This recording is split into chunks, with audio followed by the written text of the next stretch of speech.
Is it possible that Bryan Kohberger was inspired by horror movies, particularly the movie Scream, and was that the inspiration of the Idaho 4 murders?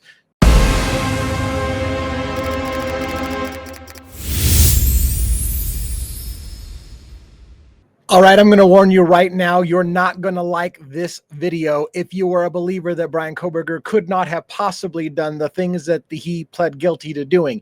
And I get it. I am also one who questions the official story. When you see this latest article from The Independent with some new information potentially about Bryan Kohberger and what they did have on him allegedly and what was going to come out in trial allegedly, it may change everything about your opinion. Now, like I said, here's the thing. I have presumed a person's innocence until proven guilty in a court of law. Bryan Kohberger had the presumption of innocence until proven guilty in a court of law for this entire trial for 2.5 years. When he pled guilty, even at that point, I said, I'm not sure he pled guilty because he was guilty or because he wasn't going to get a fair trial, because one thing is certain, Bryan Kohberger was not getting a fair trial. And I maintain that to this day. He was not getting a fair trial. So did he plead guilty simply to avoid the death penalty? Now, those questions we're going to put aside just for a minute. And again, I play devil's advocates. So I'm going to play devil's advocates today with even my own position, which is that maybe Bryan Kohberger didn't do it. Maybe Bryan Kohberger, if he did do it, didn't do it alone. By the way, that was my first theory in this. It was, hey, what if Bryan Kohberger was just the getaway driver? That was one of the very first videos I ever made, which suggests that Bryan Kohberger could have been involved, but was simply the getaway driver. I've also theorized over the last 6 months the possibility of another individual involved in this crime by the name of Brent Kopaka, a person that was shot and killed by Pullman police 1 month and 1 day after the murders, and who his best friend said he believed that law enforcement believed that Brent Kopaka could have been involved with the murders of those Idaho 4 victims. So did Brent Kopaka factor into this? And I indicated before, I was on the trail. Brent Kopaka possibly knew Bryan Kohberger. They both came from Pennsylvania. They were both potentially in the same, within miles of each other, and knew each other. And there was a mysterious, what I call the horror movie theory. Remember when I talked about how there was a horror movie element to this as well, that the friends of Brent Kopaka and Brent Kopaka himself were into horror films. In addition, Bryan Kohberger's sister, Amanda Coberger, was in a horror film called 2 Days Back. We're going to cover a lot of that stuff in this video. We're going to tie it all together. Is there a horror movie element to all this? Was Bryan Kohberger with a group of friends obsessed with horror movies? This theme has to be at least looked at. And so again, while there's all the belief that Bryan Kohberger was not getting a fair trial, and all the and there was alternate suspects that were looked the other way, this also brings up the movie Scream, which talked about the rules, the 4 rules, if you will, of any good horror film. And we're going to cover those in detail, including there are always a whole bunch of other suspects, as there are in this case. So buckle up. Again, not for the faint of heart. If you're the kind of person who believes that Bryan Kohberger is 100% innocent and you don't want to hear me turn on him, I'm not turning on anyone. I am playing devil's advocates with my own position, which is that let's ask for a minute, if Bryan Kohberger did do it, what would convince us that he did it? So here is, by the way, the article that's going to reference this whole thing. This is what's going to start us off. All right.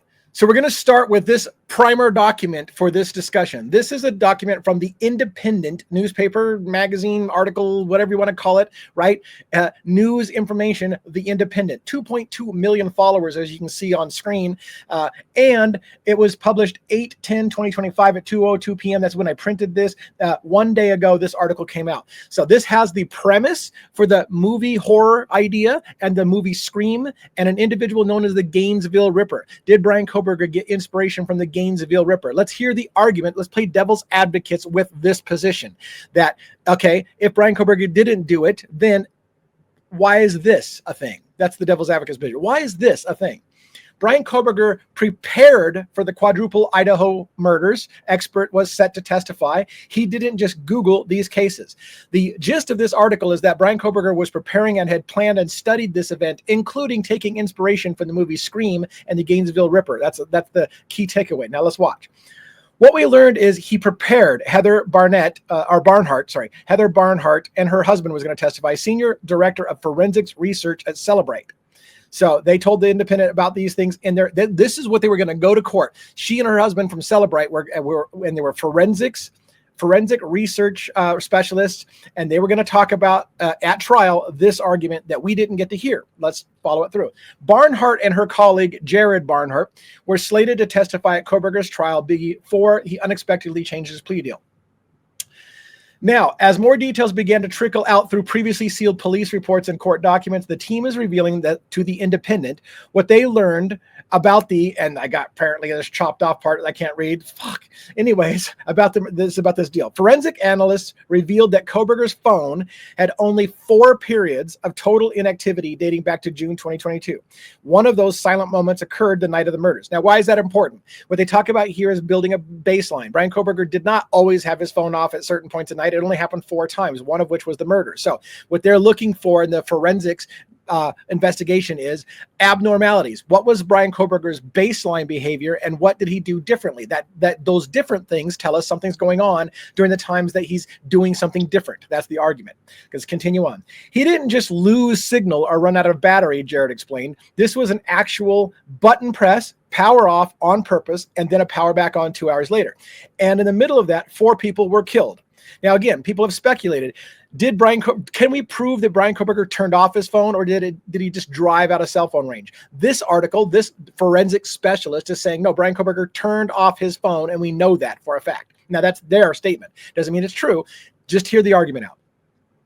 Now, he didn't just Google so what it says is it was leaked basically on Dateline NBC and other places that Kohberger's search history showed that he was searching serial killers. And we know that he's a criminology specialist, so big fucking deal. But as this article will point out, it goes beyond just searching. He didn't just Google these cases, Heather said. He downloaded full PDFs of case files. So is that police case files of actual murders, of actual, not just researching perhaps the history of a story, but actually getting case files, police case files perhaps, of actual killings before. So he didn't just Google the cases. He downloaded full PDFs of the case files, not once, but repeatedly. He was downloading detailed reports on serial killers, including Danny Rawling, who also murdered college students using a similar knife. This is where this article is going about. Danny Rawling, the Gainesville Ripper, who was the inspiration for the movie Scream, went in through a sliding glass door and killed a bunch of college students off campus, just like Bryan Kohberger is alleged to have done. Off-campus building, killing multiple college students off-campus building through a sliding glass door using a fixed-bladed knife, a K-bar. Same scenario as the Gainesville Ripper, who used a K-bar. Exactly. So that became the inspiration of the movie Scream. And again, Kohberger supposedly, his sister, well, not supposedly this part, his sister, Amanda Coberger, was in the film 2 days back. We're going to show that a little bit more detail here in a moment, just to give you the receipts so you have it all. That was a slasher film that his sister had portrayed in. And there was a rumor, again, that Brent Kopacka may have been friends with Bryan Kohberger. They may have all been into horror films. His sister was into horror films. All of them loved the horror film genre. Brent Kopacka's good friend, Darren Duncan, went on TV with a bunch of horror film memorabilia all over around him and said, hey, just because we're into horror films don't mean that we're bad people. So it's documented. It's not just pure speculation that at least Kopacka and his friends, Darren Duncan, were into horror films, that Kohberger's sister was into horror films and starred in a horror film. Was this a whole group of people obsessed with horror films? Did they then know the movie Scream and the history? Did Kohberger get some inspiration? And here's the kicker on that. If you haven't watched it, and by the way, this can't be a spoiler alert, this movie's been out for fucking forever. So if you're behind on this, too bad for you. Scream wasn't one killer, was it? Scream was not one killer. It was multiple killers who worked together. In fact, they worked together to disguise the fact that it was multiple killers, making it look like it was one killer when in fact it was 2 killers. That was part of the big surprise about Scream in the first place. How can the killer be in 2 places at one time? Well, because there's more than one killer. So anyways, so that leads you to that question. If Bryan Kohberger did it, did he do it alone? If he was inspired by Scream, does that mean there's another person out there? Because that's exactly what Scream was about, is 2 killers that did that murder and made it look like it was one individual. Keep that shit in the back of your mind if it doesn't bug you already. All right. This wasn't casual browsing. This was meticulous research, she added. To determine exactly what happened during the 2-hour window on the night of the murders, the Celebrate team recreated the digital environment. He turned off his cell phone. It wasn't enough. He was diligent in prep and cleanup after and it made our job really hard. This is someone who really tried hard not to be detected. Coberger, however, failed to do a cleanup of his house. Now, his phone. Now, I'm going to the main part of the article has been touched, is Danny Rawling and the Gainesville Ripper. We're going to get back to that, but I want to finish this article saying that Bryan Kohberger may have had linked to that Greek restaurant, the Mad Greek, where Maddie was at, because we've said over and over again, you're just pulling shit out of your ass. Here's where it comes from. Here's where we get the idea that Bryan Kohberger was at the Mad Greek restaurant. In part, we're going to get to that. Now, details what the team found, including scrubbed files, private browsing, VPN activity, and obsessive downloads about other serial killers were found hidden deep in his phone, not in a visible gallery of standard folder, but buried in file directories that required forensics tools to uncover. He had also downloaded reports on the Idaho murders and extensive searches of his victims. So what they're saying, what they were prepared to testify in court and trial was that Bryan Kohberger's history showed that he had taken steps to hide his browsing history, which included research into serial killers, downloading PDF files of serial killers, including Danny Rawling. So here we go. Let me see if we got something more. I think we got another. Yeah, here we go. Coberger's digital footprint also included passive logs of Wi-Fi networks that his phone sought out. On the night of the murders, before his phone was turned off, his phone was searching for Wi-Fi signal and he wasn't home. And while the motive and any connection between Kohberger and the victims remains completely unknown, to the frustration of its victim and his family, there is some digital evidence. So one Wi-Fi log caught Heather's attention when she was searching his digital footprint and the network name of the Mad Greek. Though nothing concrete tied him, Coberger, to the location at the time of the murders, the Wi-Fi logs suggested that he had been there before, possibly more than once. There it is, Heather confirmed. His device had passively logged in to that network. In other words, she indicated, and again, I'm not saying that she's right or wrong. She was going to testify, however, that that's true, that Bryan Kohberger's phone had passively connected to the Wi-Fi at the Mad Greek restaurant. So therefore, while she can't prove and they can't prove a receipt that Bryan Kohberger was in the Mad Greek, there's no video of him in the Mad Greek, his phone had passively connected to the Mad Greek restaurant multiple times, indicating perhaps that Bryan Kohberger had connected to it in the past and was passively connecting to it again when he was in that area of the restaurant again. So is it definitive? Absolutely not. Is it interesting? Maybe. But unlike the DNA on the knife sheath found at the scene, the digital evidence didn't deliver one big aha movement, the team said. Instead, it emerged slowly through fractured call logs, gaps in data, and strange behavioral shifts. This is where she talks about establishing a pattern. There wasn't a single smoking gun, they said, but we found that the digital evidence told the story of preparation. DNA can tell you who did it, but the digital evidence showed us intent, and that's what we're going to testify to. So they were going to try to show what he intended to do, not placing him at the house with the phone records, but to show what he intended to do. Heather emphasized that proving intent required building a baseline of his normal digital behavior and then watching how it drastically changed during or leading up to the crime. If you can prove normal behavior and then go, whoa, this is completely abnormal, that moment aligns with the crime, well, that's not an accident. So again, if you're looking if you can get a baseline as a normal activity and he does something abnormal that night and it happens to be when the murders happened, then you go, well, that's kind of weird. He did something abnormal at the same time the murders happened. It wasn't his normal MO. So what happened right there? And that's what the period of silence shows, she said. Even in the weeks leading up to the killings, Coberger's digital communication showed few signs of friends or peer connections. Jared recalled seeing only one other contact, a classmate, briefly engaged in group chat. All other correspondence to who Coberger called was his mother, father, and sister. Hear this. The moment we started to look at the messaging, it made me think of the Bates Motel, the movie Psycho, where Norman Bates was obsessed with his mother. Mother, I'm doing this for you, mother. Okay, so Bryan Kohberger obsessively calls his mother. There's a story out there, Bryan Kohberger's in jail calling his mother for hours every single day. He gets mad and whips on somebody up on the cell bars when someone says you suck to the TV of football players, and he's like, "Are you talking about my mother?" That's the story coming out in the news. You've seen it perhaps. So Bryan Kohberger seems to be obsessed with his mother. He was calling his mother obsessively the morning of the murders afterwards. And many people have made a big deal about it, saying Bryan Kohberger was calling somehow because he was guilty. He wanted to talk to his mom. He just done something horrible. However, as they pointed out, that's what Bryan Kohberger did every day of his life. He called mom, mother, where are you, mother? So they're painting, to be fair, they're painting a narrative. I'm playing devil's advocates and I'm allowing ourselves to go there. Don't crucify me. If you don't like this kind of shit, turn it off. I know this is not your typical shit you hear from me. We're playing devil's advocate on the other side of this coin, right? So was he obsessed with his mother? Was it a Bates Motel kind of thing? Was he obsessed? I don't know. On December 29th, the day before his arrest, Coberger began calling and texting his parents obsessively, just as he had the morning of the murders. If his mom didn't answer, he'd call his dad, they said. That same day, Coberger searched terms like paranoid, psychopath, and wiretapping. And anyways, so it talks about how this talked about the part that's blanked out on my screen because it prints horrible, talked about him in prison and how he'd spend 45 minutes to an hour showering, but he would talk to his mother. Coberger's mother and sister were also present during the sentencing. At one point during the victim impact statements, his mother broke it down into tears. Despite the exhaustive efforts, forensic teams never found a true why, but we didn't find why we wanted to for the families, and that was frustrating. But what we found is how.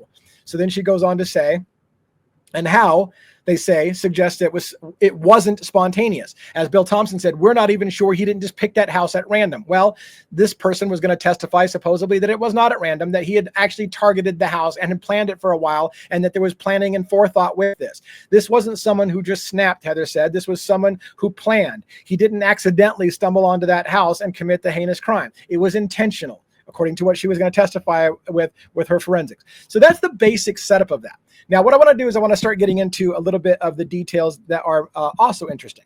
So let's talk about the Gainesville Ripper. So she mentions he studied, he had information and files related to Danny Rawling. We're going to do a little chat GPT discussion with Danny Rawling. Danny Rawling, also known as the Gainesville Ripper, committed a series of gruesome knife attacks in Gainesville, Florida in 1990 that shocked the nation and inspired the 1999 horror film Scream. Over 4 days, Rawling murdered five students. Most were attending the University of Florida. He used a knife to kill each victim and engaged in ritualistic mutilation, sometimes posing the bodies afterwards. Now, we had been told that a couple of the victims were mutilated so badly that you couldn't recognize them. Officers couldn't tell what they were looking at. They had been mutilated so bad. This person did a ritualistic mutilation. There was indications early on that Bryan Kohberger carved up the legs of Ethan Chapin. People made a lot of big deal about that. What the hell does that mean? Carved it up. Some people were asking, is this some kind of ritual? Here we have Gainesville Ripper who did ritualistic mutilations. Now, the problem we have with this whole thing is a timeline. How do you have time in the timeline to do ritualistic mutilations? But anyways, this kind of thing is something to keep in point when we're looking at it. The two people were murdered. List the victims. 2 people were murdered on August 24th, 1990. Larson was killed first. Rawling entered the apartment by prying open a sliding glass door. That's how he entered the place. The point being is he entered through a sliding glass door. God, I try to get these things. I do work on my laptop and then I try to move over my PC and then they don't come over with all the highlights. So then I print it and then the printing doesn't work and blocks get up there. It's just a fucking nightmare. I got to get my shit together. All right. So what I want to point out a little bit, we're going to get into a few more things about the rules of Scream, and then we're going to talk about some of those receipts. So the movie Scream, Gainesville Ripper was the inspiration for the movie Scream. And then I did a little chat GPT. I said, give me a breakdown and a comparison of the Idaho 4 murders and the Gainesville Ripper murders. Idaho 4 connection. The victims split up before regrouping to the house. Now, this is going to talk about the rules. All right, so once again, I prepared this on another computer and it's gone to shit, so I'm changing this on the fly. These are the rules from the movie Scream, according to the movie. There's 4 rules that are basically about the horror films. You can never have sex. You can never drink or do drugs. Never, ever, under any circumstances, say, I'll be right back. And everyone is a suspect. Now, let's map that out according to the rules of Scream and what happened in the Idaho 4 connection. And it's just interesting. Rule number 1, you can never have sex. In Scream, sex is a sin in horror logic. It lowers the awareness and makes you vulnerable. That's something that happens all the time. You have sex, you die. So in Idaho 4, at least one victim, Kaylee Gonzalez, was staying in the same bed as Maddie Mogan. Were they having sex? I don't know. Point being, they paired up. Same with Ethan Chapin and Xana Kernodle. They were paired up. Who get murdered in the house? The people who are paired up. Never have sex. Never pair up. That becomes your problem in these horror films. Ethan Chapin was in the same bed as Xana Kernodle, so maybe there was a sexual element going on that night. Was that inspired by Scream? And while there's no evidence of sexual activity that night from slasher trope perspective, paired or intimate sleeping arrangements match vulnerable factors in the ghost face targets. So the ghost face figure, the one of the mask Scream mask that we all know so well, would look for paired up individuals, couples that are together. Maddie and Kaylee, Xana and Ethan would be targets that were paired up. Inversion, a killer inspired by slasher logic might see couples or close pairs as primary targets. Number 2, you can never drink or do drugs. In Scream, partying lowers your defenses and marks you for death. Idaho 4 connection. All 4 victims had been out socializing. Kaylee and Maddie were at the bar at the corner club. Ethan and Xana were at the Sigma Chi party. Toxicology reports haven't been released, but public accounts suggest heavy alcohol consumption. The timing around 4 a.m. meant most of the residents were likely impaired or asleep, aligning with Scream's vulnerability setup. You get hammered, you do drugs, you get intoxicated, you have sex, you're dead. That's it. That's the way it works in horror movies. Never say, I'll be right back. In Scream, it is shorthand for overconfidence. You leave the safety zone and you walk into danger. In Idaho 4, the victims split up and regrouped at the house. Maddie and Kaylee went to the food truck. Ethan and Xana went home earlier. This separation and later reconvergence is a common structure in slasher structure. People drift in and out of the kill zone, giving the killer time to position and strike. And meta rule. Everyone is a suspect. In Scream, the killers create paranoia by ensuring that no one knows who to trust. Idaho 4 connection. In the weeks after the murders, suspicion fell on friends, ex-boyfriends, food truck workers, neighbors, surviving roommates, and before police named Coberger as a suspect. Coberger was aware of slasher tropes. The chaotic public suspicion after murders mirrors Ghostface designed misdirection. So, again, that's classic horror film trope. You got to have a lot of different people that have potentially done it to throw off the connection. Chilling overlap. When you look at it through the Scream lens, the setting, multi-story house with multiple roommates, mirrors the kind of final act party house in the movie. The night of the murders was almost a checklist of slasher vulnerabilities. There was drinking, late night returns, couples sleeping together, a killer choosing a time when everyone's guard was down. If Coberger was influenced by horror tropes, consciously or unconsciously, he may have seen the victim's lifestyle that night as matching the setup for the classic horror film finale. So there's that to consider. All right, here's a shot from 2 days back, the film, the horror slasher film that Amanda Coberger was in. Just to let you know, we have that. We have, we'll pull up IMDb. Not that you need this. This isn't super important. But here's 2 days back on screen. Let me make sure that it's showing on screen properly. There you go, 2 days back, right? The horror film, slasher type element. There's Amanda Coberger right here. Amanda Coberger, one of the actresses in the horror slash film 2 days back. So were these people obsessed with the horror film situation? Now, turns out that the Gainesville slasher, Danny Rawling, I will show a picture of him real quick. There's Danny Rawling. It would be great if I had better images. We could pull up better images. If that's Danny Rawling. There you go. Here's a bunch of pictures of Danny Rawling. He's kind of an average everyday guy. Kind of looks like he might be a kind of a charismatic guy. Maybe even more so, obviously, than Bryan Kohberger, who doesn't look particularly charismatic. By the way, as an interesting aside, Danny Rawling got his name on this book, The Making of a Serial Killer, The Real Story on the Gainesville murders of the Gainesville murders in the killer's own words. Danny Rawling with a true crimer. A true crimer got Danny Rawling to talk about his killings. By the way, Danny Rawling was executed for the murders of these college students with a K-bar knife, by the way, very specifically with a K-bar knife. Scream, by the way, was just a fixed-bladed knife. It wasn't necessarily a K-bar, but this killer did use a K-bar knife. By the way, one of the gruesome things he did in one of the murders is he decapitated someone and put their head on a bookshelf looking back at their own body. Sometimes he posed the bodies, but a few times he just wiped them out. There was people that he took out that had defensive wounds that fought back, very much like the Idaho 4 case. But anyways, this particular killer wrote this book.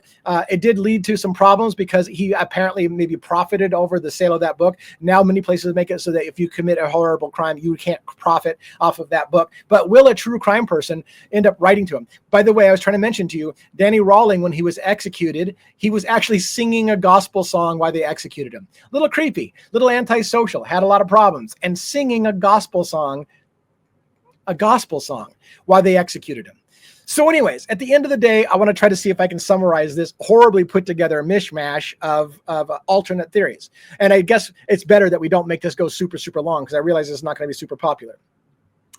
Is there a horror game theory element to this? Go back if you want and watch my video called The Horror Movie Theory. It's one of my early things when I was going to do a podcast called The Devil's Briefcase. And I talked about the Idaho 4 situation, and I had the horror movie theory. I talk about Buddy the dog that was cut up and tortured. I talk about the Halloween movie that was coming out right about that time, the horror movie thing, the friends who are all into horror movies. I lay a lot of that stuff down. I talk about Amanda Coberger and her slasher film connection and how the director was like, this can't be possible. You're telling me the guy that killed those college students, his sister was in a slasher film? You can't make that shit up. So is this possibly the case? Is Bryan Kohberger inspired by serial killers? Did he look into that? Did he go through the sliding glass door like Danny Rawling and hack up with a K-bar knife just like Danny Rawling as some kind of ode to the horror film genre? Did he expect to get away with it? Did he try to do misdirection? And if the movie Scream was inspired by that, is there another killer that went in with him? Because again, that was kind of the surprise of the movie Scream,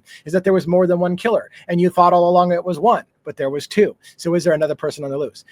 Things to think about today as a thought exercise. Thanks for listening.